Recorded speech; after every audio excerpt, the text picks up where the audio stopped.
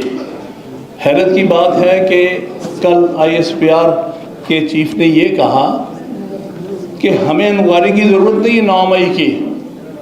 کیوں؟ کیونکہ وہ تو سب چیز واضح ہے۔ اس کا مطلب آپ نے ورڈکٹ دے دیا 9 مئی پر۔ آپ کو کس نے اختیار دیا تھا یہ ورڈکٹ دینے کا؟ آئین کے تحت کہاں اختیار ہے ISPR کے ہیڈ کو یہ ورڈکٹ دینے کا کہ 9 مئی کو یہ واقعات ہوئے تھے اور اس کے یہ ذمہ دار ہیں اور ان کے علاوہ کوئی اور ذمہ دار نہیں ہے؟ تو یہ ہے جو آئین سے بالادست رہ کر لوگ، جس نے اس ملک میں پچھلے 75 سال سے زیادہ میں آئین کا کھلواڑ کیا ہے، اور یہ معاملات آج بھی اسی طرح چل رہے ہیں۔ آج بھی آئین میں ترمیم کی بات کر رہی ہے۔ کون کہہ رہا ہے کہ آئین میں ترمیم ہونی چاہیے؟ جن کا اپنا مینڈیٹ ہی نہیں ہے، جنہوں نے دوسروں کا مینڈیٹ چوری کیا ہے، جنہیں اقتدار میں آنے کا بھی کوئی حق حاصل نہیں ہے، بالخصوص مرکز اور پنجاب میں۔ لیکن آج تک وہ کس انداز سے بات کرتے ہیں کہ ہم آئین میں ترمیم کریں گے۔ وہ حکومت یا وہ لوگ جو بغیر کسی لیجیٹیمیسی کے آج پاکستان پر مسلط ہیں، وہ بات کر رہے ہیں کہ ہم آئین کے ساتھ جو چاہے کر دیں۔ ان کو تو قانون سازی کا حق حاصل نہیں ہے، آئین میں ترمیم کہاں سے ہی کر سکتے ہیں؟ تو یہ وہ ساری مشکلات ہیں، اور اس کے لیے کوشش کر رہے ہیں کہ عدلیہ کو کسی نہ کسی طرح سے مائل کیا جائے۔ ان میں سے ایک جو کھیل کھیلنے کی کوشش ہوئی ہے وہ یہ ہے کہ ہم ایکسٹینشن دے دیں گے چیف جسٹس کو، ہم ججز کی عمریں بڑھا دیں گے۔ یہ پاکستان کی تاریخ کے تلخ باب کا حصہ ہے۔ یہی 1975 میں ہوا 5ویں ترمیم میں، اور پھر 6 ترمیم میں انہوں نے اس وقت کے چیف جسٹس یعقوب علی خان کو ریٹائرمنٹ کے بعد تک کنٹینیو کرنے کی اجازت دی گئی۔ نتیجہ کیا ہوا کہ حق تلفی ہوئی حق مولوی مشتاق حسین کی، جس کو چیف جسٹس بننا تھا اس کو نہیں بننے دیا گیا۔ اسی طرح انوار الحق کا رستہ روکا گیا 6 ترمیم کے ذریعے۔ عدلیہ بری طرح ڈیوائیڈ ہوئی۔ نتیجہ اس کا بھگتنا پھر کن کو پڑا وہ آپ کے سامنے ہے۔ ٹھیک ہے، ہم کہہ سکتے ہیں کہ جو بھٹو کا ٹرائل تھا وہ انصاف کے تقاضوں پر پورا نہیں اترتا، لیکن 5ویں اور 6 ترمیم کے نتیجے میں انہوں نے یہ سزا بھگتی۔ اس کے بعد 2002 میں مشرف نے چند ججز کو، جنہوں نے ان کو کہا تھا کہ یہ ان کا ملٹری کو جو ہے وہ جائز ہے، ان کو خوش کرنے کے لیے ججز کی عمروں میں اضافہ کیا 3 سال۔ اور مجھے فخر ہے اس بات میں، اس میں کچھ سیاسی جماعتیں بھی ہمارا ساتھ دیتی تھیں۔ محمود خان چکدئی صاحب ہمارے ساتھ کھڑے رہے ہیں اس دور میں بھی۔ نوابزادہ رسول اللہ خان سب سے زیادہ وکلا کے ساتھ 2002-2003 کی، اور لیاقت بلوچ صاحب کا میں خاص طور پہ ذکر کروں گا، اور مرحوم قاضی حسین احمد کو میں سلام پیش کرتا ہوں۔ وہ جو واپس ہوئی ہے ان کی وجہ سے، انہوں نے اس پر پورا سٹینڈ لیا ہے کہ باقی تو جو آئینی ترمیم کرنے کی کوشش کی تھی مشرف نے، وہ تو ہم شاید اپنی کمپلشن سے واپس نہ لے سکے، لیکن جو وکلا کا ڈیمانڈ ہے کہ یہ ناجائز تحفہ دیا گیا ہے ججز کو، یہ واپس لیا جائے، اس پر قاضی حسین صاحب نے بہت بہادری سے سٹینڈ لیا، اور لیاقت بلوچ صاحب میرے اور قاضی صاحب کے درمیان کئی دفعہ رابطے میں موجود تھے، اور مجھے خوشی ہے کہ واپس ہوا۔ میں صرف یہی کہنا چاہتا ہوں، جو آج اس امید پر بیٹھے ہیں کہ شاید ان کو کچھ سال اور مل جائے جج بننے کے، اول تو وہ جج رہنے کی مدت کسی کام کی نہیں ہوگی، ناجائز ہوگی، انلیجٹمیٹ ہوگی، بھول جائیں آپ۔ کہ یہ آپ کو کوئی ایکسیپٹ کر لے گا، کوئی وکیل ایکسیپٹ نہیں کرے گا سوائے ان کے جو ان کے ساتھ ملوث ہوگا۔ اور میں یقین مانتا ہوں جو آئین کے تحفظ کرنے والی سیاسی جماعتیں ہیں ان میں سے کوئی شخص بھی یہ قبول نہیں کرے گا کہ اس انداز سے ایک انلیجٹمیٹ اسمبلی، نیشنل اسمبلی جس کی کوئی لیجٹمیسی نہیں ہے، جس نے دوسرے پارٹیوں کے سیٹیں چوری کی ہیں، وہ آئین میں تبدیلی نہیں کر سکتی۔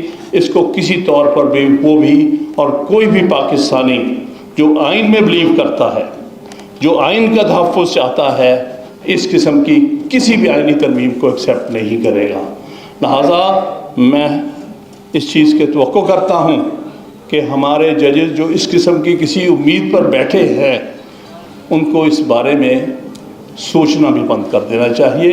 پہلے دیکھ لیں کہ آپ کہ کیا یعقوب علی خان کے ساتھ ہوا، کیا اس وقت شیخ ریاض صاحب تھے جو یہ تحفہ لے کے آئے، ان کے ساتھ کیا ہوا، ان کا آج کوئی ذکر بھی نہیں کرتا۔ تاریخ کبھی معاف نہیں کرتی۔ جن لوگوں نے یہ آئین توڑ کر اپنے مفاد حاصل کرنے کی کوشش کی وہ کبھی بھی کامیاب نہیں ہوئی، پاکستان کی اس تاریخ میں بھی کامیاب نہیں ہو سکی، اور انشاءاللہ تعالیٰ کبھی کامیاب نہیں ہوں گے۔ میں آپ سب کو پھر معلومات دیتا ہوں کہ آئین کے تحفظ کے لیے آپ اکٹھے ہوئے ہیں۔ بہت بہت شکریہ۔